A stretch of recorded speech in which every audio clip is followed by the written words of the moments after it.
எங்கள் தினசரி அப்பம். நீரே அவர்கள் பலத்தின் மகிமையாயிருக்கிறீர். உம்முடைய தயவினால் எங்கள் கொம்பு உயரும்.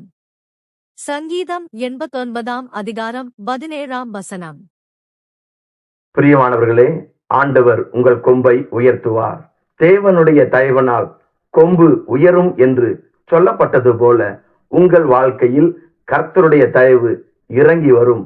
அப்பொழுது குன்றி போன குறுகி போன உங்கள் கொம்பு எழும்பும், உயரும். பிரியமானவர்களே, கர்த்தர் உங்கள் கொம்பை காண்டா மிருகத்தின் கொம்பை போல உயர்த்துவார். புது எண்ணெயின் அபிஷேகம் உங்கள் மேல் பொழிந்தருளப்படும். அப்பொழுது உங்கள் விரோதிகளின் தோல்விகளை உங்கள் கண்கள் காணும்.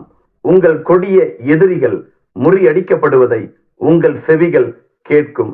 விசுவாசியுங்கள், உங்கள் கொம்பு மகிமையாய் உயர்த்தப்படும். ஆமேன்.